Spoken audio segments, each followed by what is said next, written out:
Hello everyone, আসসালামু আলাইকুম। সবাই কেমন আছেন? আমিও অনেক ভালো আছি। আল্লাহ তাআলা সবাইকে সুস্থ রাখুক। আপনারা কেমন আছেন? সবাই কমেন্টে জানিয়েন। দেশের যে অবস্থা, সবাইকে যেন আল্লাহ তাআলা ভালো রাখে, সুস্থ রাখে। সবাই সবার পেজে চলেন, সবাই আবার অ্যাক্টিভ হয়ে যায়। সবাই সবার পেজকে ফলো করি, লাইক, কমেন্ট, শেয়ার করি। এই তো আমি এরই ফাঁকে রান্না করে নিতেছি। আজকে নতুন একটি মজার রান্না করব। এই তো মুখি নিয়েছি, কচুর মুখি।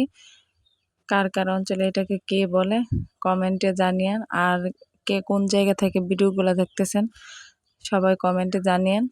এই তো শুটকি, চিংড়ি শুটকি, শুকনা শুটকি নিলাম, বাঁশপাতি শুকনা শুটকি আর চিংড়ি শুটকি, চিংড়ি মাছ নিয়েছি।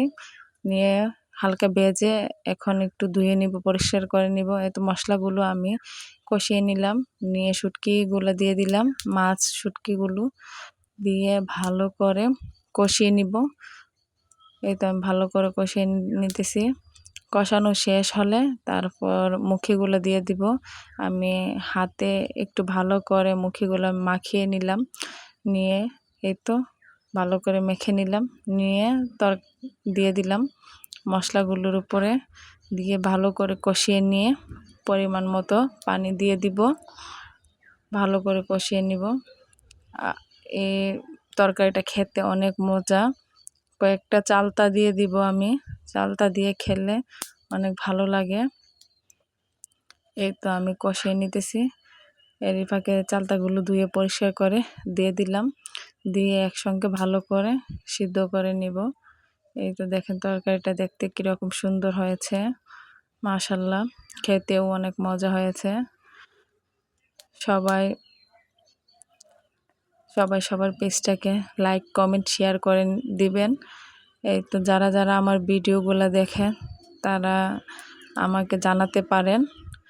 এই তো দেখেন আমি রসুন দিয়ে দিব। এই রসুনগুলা হালকা থেতলে নিলাম, নিয়ে এখন রসুন দিয়ে দিব। এই রসুন দিয়ে দিলাম, কাঁচামরিচ দিয়ে দিলাম। আর কেউ যদি নতুন নতুন কোনো কিছু দেখতে চান তাহলে কমেন্টে জানিয়েন, আমি চেষ্টা করব আপনাদেরকে দেখানোর জন্য। এই তো আমি রেগুলার যা রান্না করি তাই ভিডিওতে আপনাদের সঙ্গে শেয়ার করি। এই তো ধনিয়া পাতা দিয়ে দিলাম। আমার রান্না প্রায় কমপ্লিট। এই তো রান্না দেখেন, মাশাল্লাহ অনেক সুন্দর। সবাই সবার পাশে দাঁড়ানোর চেষ্টা করবেন, কারণ একটা পেজ একে অন্যের সাহায্য ছাড়া এগিয়ে নেওয়া যাওয়া কোনোভাবেই সম্ভব নয়।